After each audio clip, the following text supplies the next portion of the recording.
Hey, welcome back. Today, we're going to dig into something pretty cool. The tech that lets you turn plain old sunlight into the power that runs your entire life. We're going to demystify home solar and break down exactly how your roof can go from, well, just being a roof to being your very own personal power station. It's a huge shift, really, turning a part of your house that just sits there into an active engine for your daily life. So let's just start with the biggest question, right? The one you think of when you see those slick panels on your neighbor's house. Can your roof really power your life? I mean, can it actually run your fridge, your lights, your Wi-Fi, your TV, the whole shebang? Well, the answer is a huge yes, and we're going to show you exactly how. This is about way more than just gadgets. It's a fundamental change in where we get our energy. It's about you going from just being a customer of the power company to being a producer. But before we get into the nuts and bolts, let's talk about the why. What's the big promise of going solar? It really boils down to four key things. First, and for a lot of people, this is the big one, seriously lower electricity bills. We're talking about taking one of your biggest monthly expenses and just slashing it, sometimes down to almost nothing. Second is energy resilience. Picture this, a big storm hits, the whole neighborhood goes dark. But with solar and a battery, your lights stay on. You're independent from a grid that can be, let's face it, a little shaky sometimes. Third, your carbon footprint gets a whole lot smaller. A standard home solar system can offset the same amount of carbon as planting over 100 trees every single year.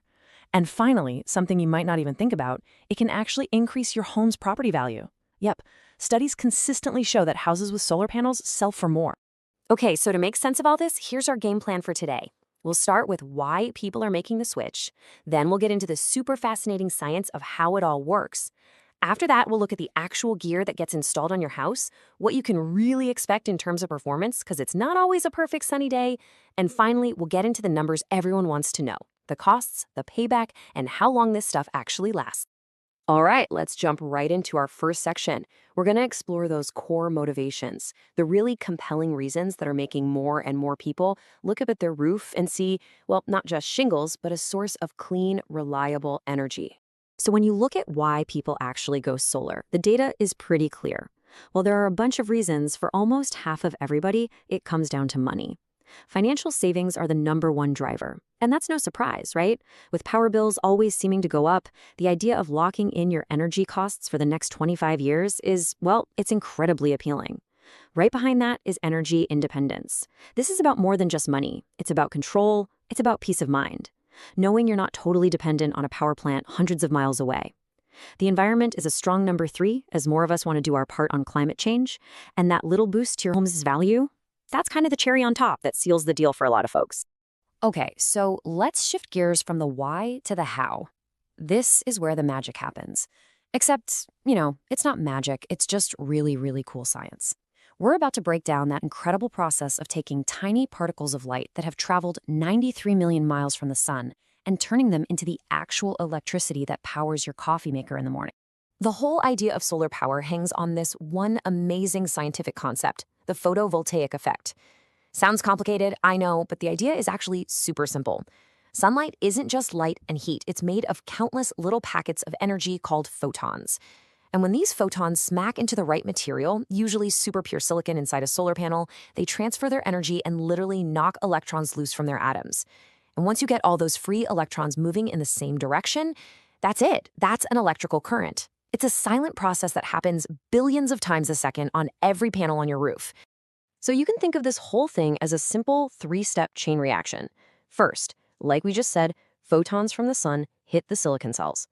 Now, these cells are specially made, kind of like a sandwich, with one layer having extra electrons and the other one needing them. This creates an electric field. Second, that field acts like a one-way slide, forcing all those electrons that just got knocked loose to flow in one direction. This creates what we call direct current, or DC electricity. But here's the catch. Your house can't use DC power. So, step 3, the most important step, is a box called an inverter. It takes that DC power and cleverly converts it into the alternating current, or AC, that all your stuff runs on. And understanding this difference between DC and AC is really key. Think of DC, the power coming from your panels, like a river flowing steady in one direction. It's smooth, it's constant. AC, the power in your outlets, is more like the tide, switching its direction back and forth 60 times every second. Our whole grid was built on AC because it's just easier to transmit over long distances. So the inverter's job is to be the perfect translator between these two electrical languages. It takes that smooth, one-way DC river from the panels and turns it into the back and forth AC tide that your appliances need to work. Okay, so we've got the science down. Now let's get practical. What are the actual pieces of hardware that make all this happen? We're going to do a little anatomy lesson on a home solar system, from the panels on your roof all the way down to your electrical box. So let's meet the main players. First, up on the roof, you've got the solar panels themselves. They're held down by the racking and mounting system. This is the unsung hero, really. It's this super strong skeleton engineered to handle wind, snow, everything for decades. Then, usually on the side of your house or in your garage, you have the inverter. That's the brain of the whole operation, doing that critical DC to AC conversion. A bunch of weatherproof wiring and junction boxes then safely brings that power down to your home's main electrical panel, where it just blends right in with your house's system. And finally, there's the optional but more and more popular add-on, a battery, so you can store that sunshine to use at night or when the power goes out. Now, not all inverters are the same, and this is a really important choice. The classic option is called a string inverter. It's the cheapest, but think of it like old Christmas lights.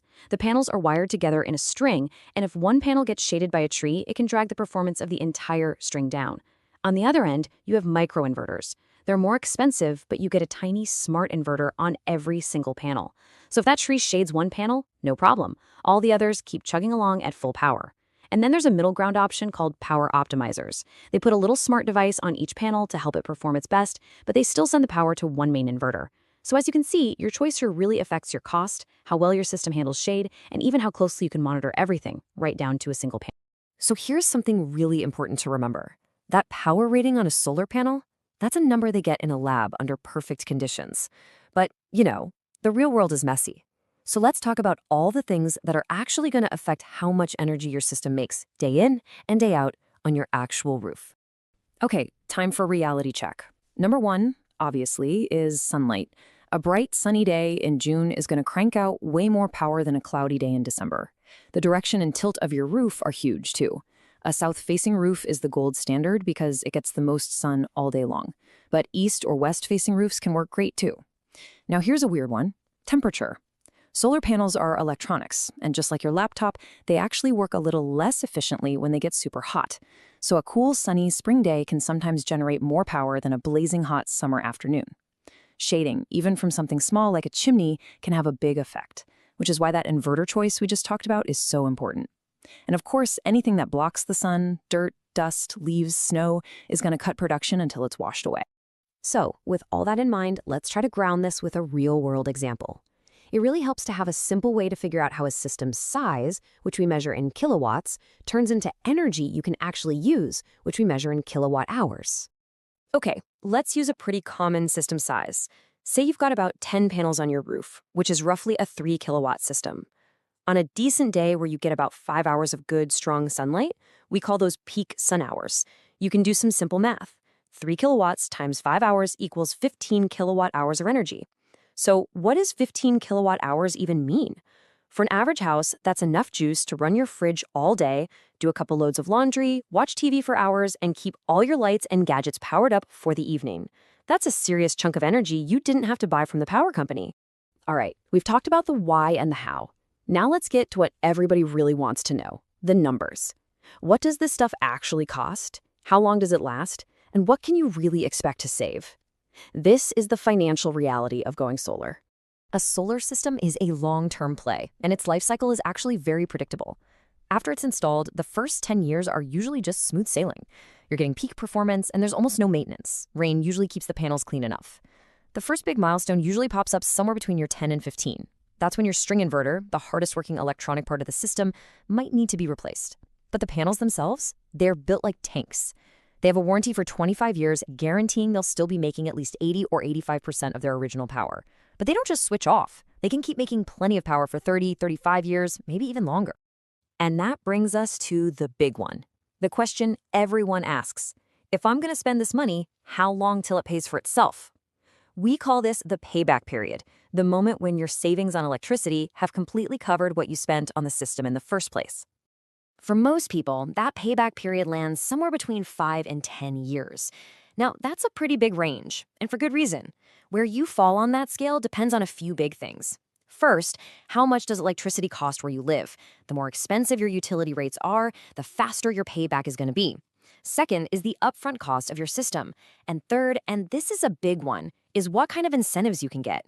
The federal tax credit is huge. It lets you knock a big percentage of the cost right off your taxes. Plus, a lot of states and even local utilities have their own rebates that can make that payback period even shorter. So, what happens after you break even? After the system has totally paid for itself? Well, this is where the real financial magic kicks in. From that point forward, every bit of energy your system makes is just pure savings in your pocket, year after year, for decades. And those savings, they really add up. Over the full 25 to 35-year life of the panels, a typical homeowner can expect to save anywhere from $10,000 to $30,000 on power bills. That's the ultimate return on your investment. And how you pay for it matters too.